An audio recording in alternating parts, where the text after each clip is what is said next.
Hello, my name is Raymond Aaron, New York Times top 10 bestselling author, and I'm honored today to be interviewing a genius financial planner, Linda Yao. Why is she a genius? Because her clients call her that because she actually produces miracles for them. Financial planners, and especially Linda, know secrets that the general public doesn't know because there are ways to invest that are safer than you know about. And there are ways to invest that save you tax. There are ways to invest that align you up for a great retirement. And most people just don't do it. But the wise ones use not just a financial planner, but a really good financial planner. So, Linda, you're with me. Hi, Raymond. How are you? I'm wonderful. I'm so honored to be interviewing you. But I want to start this interview with the bad news. Tell us where you came from. Were you born the children of millionaires and they taught you everything when you were young? How did it start for you? Well, I start with one bedroom house in Taiwan, and where five of us live. But my parents never owned a bank account till they came to Canada. And the only time they had a bank account is when they want to buy a house. That's when they started so everything they earned was either in their pocket or spent. So they never saved any money.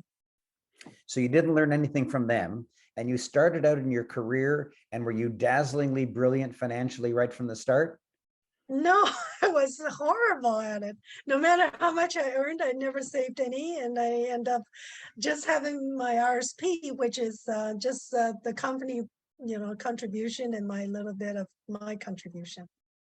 Now, this is what's important. You see, when someone comes from struggle, when someone has an illness and they overcome it, then they've earned the right to teach how to overcome that illness. And similarly, financially, if someone is born of parents who didn't have a clue, and then they start out in life and do everything wrong financially, and then they fix it, they've earned the right to know what's going on and to teach others and to help others. So tell me, what was the turnover? When did the constant financial failures end and the clever understanding of finances start? What was that borderline? Well, there was a financial advisor knock on the door, and I invited him in. So he showed me what I need to do, but he didn't tell me why I was doing it. So he sold me some insurance product that really helped me save, because I don't see the money and I can't really withdraw it so easily. But it was not until 20 some odd years later I realized, hey, this is really a good method, because it was a little bit of money each month. And then at the end, you accumulate a huge amount, and then it just snowballed from there. Wow. Wow. So you got the advice from a financial planner, but actually he didn't give you advice. He didn't teach you. He just sold you some products. So That's you right. were doing the right thing, but had no idea why. So you Correct. hadn't really crossed over. You were doing better things financially, but you didn't understand why. So Yeah. you've crossed over financially in the sense that you were starting to do things correctly. But when did you cross over educationally so that you started knowing why you were doing it? Well, it was 6 years ago. I was introduced to financial planning as a financial services industry. That's when I started to learn about debt, about money, how to save, how to invest, and how to plan for my retirement. It was an eye opener, because I'm a CPA, and I really didn't learn about how to manage my own money from the very beginning. But I know how to. Oh, Hold sorry. on. Hold on. CPA stands for Certified Professional Accountant. Isn't that correct? Correct. And CPA is the number one most elevated degree that you can get after your name in the field of money. Correct. And you are an accountant and had no idea how to handle your own money. Well, I must admit, I used my accounting degree not to account, but to design financial systems for Fortune 500 companies. And so I use a completely different way. Just like doctors, there are different doctors, there are general practitioners, and then there's specialists that does cancer and different things, heart. Right. brain. So I use mine to design financial systems. So you can help giant corporations save billions of dollars, but you couldn't help yourself sliding into debt. Isn't Well, that I interesting? didn't think it was that as as important as it is for my career. Doing my career, I thought was the best thing ever. To help corporation, that was my goal. But then in the end, I believe helping myself and helping corporation at the same time is probably the best way. But now you want to help ordinary people like me. Now is the That's right. time to turn your endeavors towards ordinary people, not giant corporations. Why do you now like helping the ordinary guy on the street instead of huge corporations? Well, I see so many people, my neighbors, my friends, my family are struggling because of inflation, losing jobs, getting sick. They're just not prepared for any of those, unplanned events. And sure, we can help them once in a while, just get them back on their feet. But there's better ways to help them, and it is to use a little bit of their money to secure their future. And Now, that's I've heard that most people, most Canadians, Americans, Brits, are just a few paychecks away from financial disaster. that's right. That is More really than sad. 60%, more than 60% of people are, Wow. yeah. And I think it's because teachers are broke. And so they couldn't teach it. Like people always say, why don't they teach this in school? How to balance a checkbook, how to prepare for your retirement? Because the teachers don't know. I was a teacher in the Ontario school system. I was a high school math teacher, and all my friends, my fellow teachers, were all broke. So, of course, they couldn't teach how to do it correctly. They didn't know it themselves. Yeah, So, because let's have some secrets revealed. Tell me about a product that my listeners here may not know about that would help them in some way. well, the one that was introduced to me over 25, 30 years ago was the permanent life insurance. Now, permanent life insurance come in two types, UL and whole life. Either one of those products are really good to help you save. You do want to speak to one so that you know which one is better for yourself. But, as far as saving is concerned, get onto one of those, start saving, and that's where I start my habit. And Now, it's hold important. on. I don't understand. Uh, I understand that you buy a life insurance policy. So when I die, my wife gets $1 million. But what do you mean saving? It doesn't the money come after I die? Savings seems to imply that I get money before I die. well, the old ways, the old insurance policy are like that, and then its term policy is exactly like that. If you die, your spouse will get the benefit. The new way to do it with the permanent insurance is inside the insurance, they provide you a saving mechanism where your money would be invested and it would gain, um, um, benefits tax-free. So Wow. let's say your policy is worth, you have to pay $100 a month, but maybe you'll be paying $200 a month. So $100 goes towards the saving and investing. The other 100 pays your insurance. Hmm. Now, I've heard that the reason that insurance companies love term policies is because that's where they make all their money. People pay and pay and pay and pay into their policy for maybe 30 years, 40 years. And then as soon as they hit age 65, the policy expires and they don't get any money. And lots of people live past 65 these days. So is Oh, that true? absolutely. Is That's that right. true that it's a That's lousy true. investment? It is not the best investment. Um, for my clients, I use only term policy if they absolutely cannot afford the minimum life insurance. It's better to have some life insurance than not. But as soon as they can afford a little bit, I will switch them to permanent insurance so they start saving, and then the investment portion they can get for tax free. saving money, tax-free, retiring wealthy. Wow. I thought insurance was just so that my wife will get $1 million. Wow, this That's is true. But now it's like a army Swiss knife that you can use insurance policy for different purpose. uh-huh.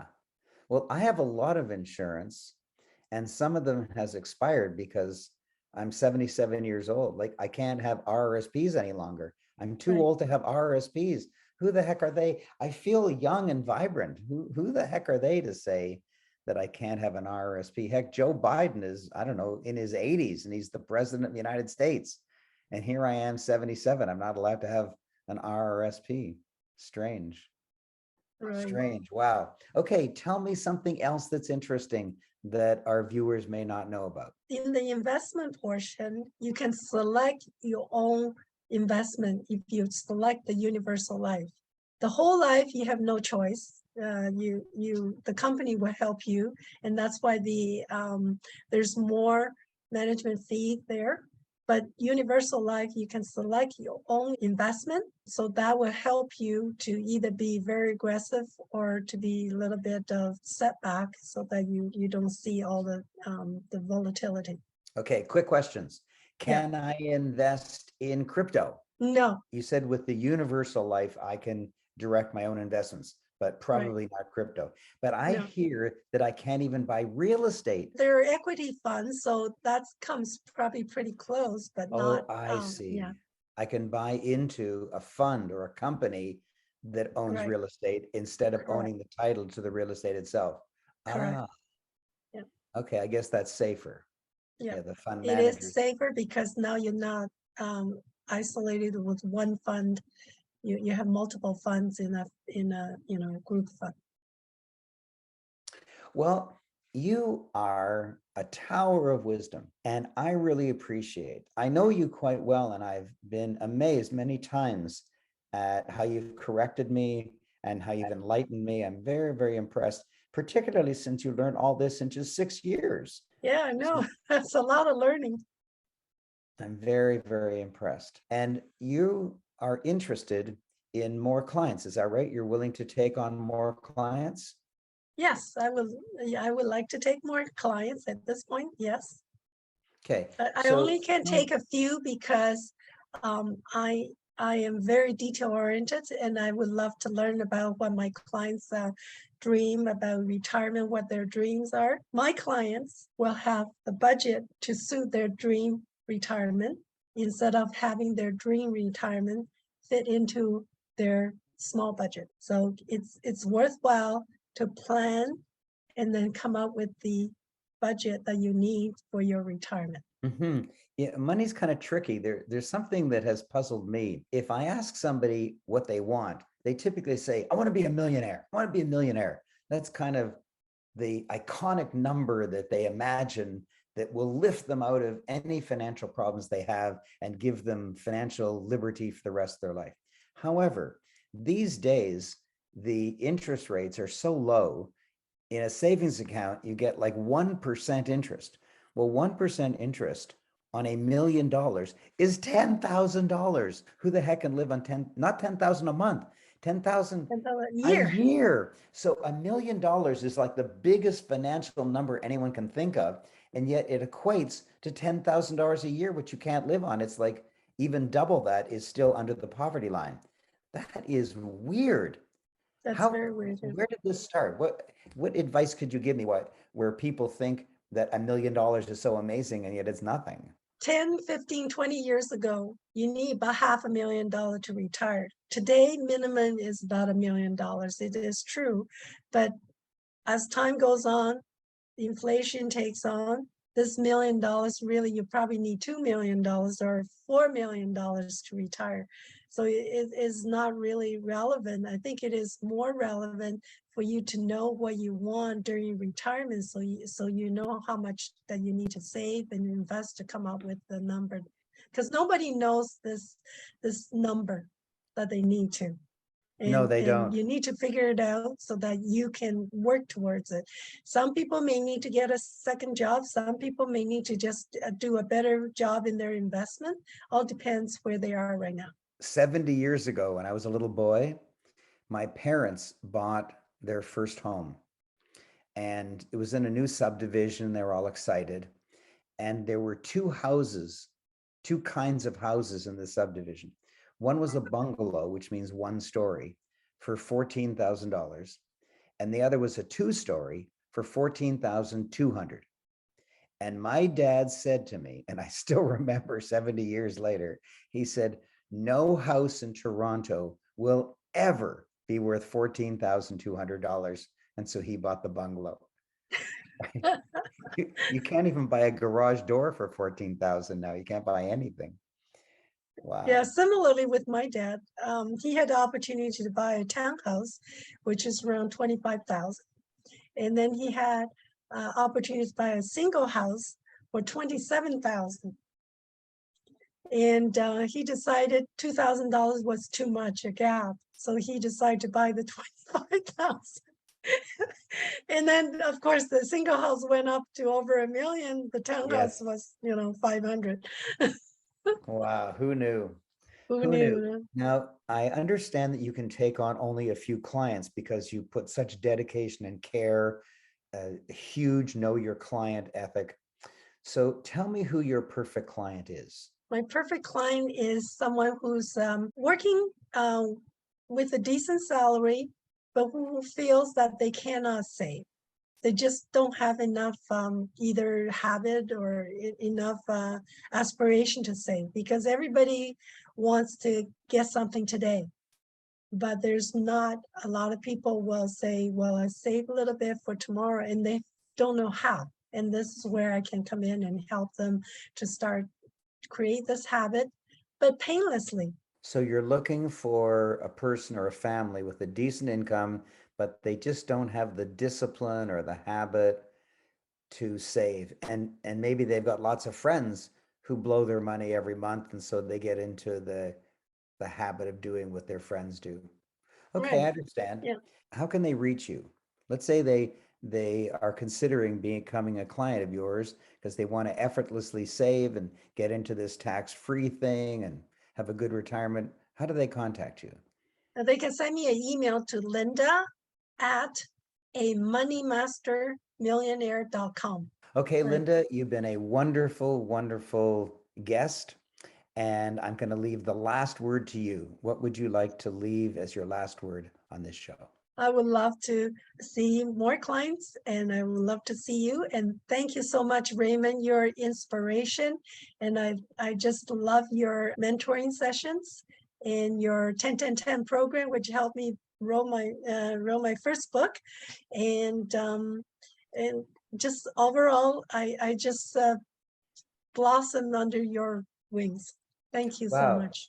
Tell us the title of your book in case they want to buy it on Amazon. How to be a money master millionaire. How to Be a Money Master Millionaire by Linda Yao, Y-A-O.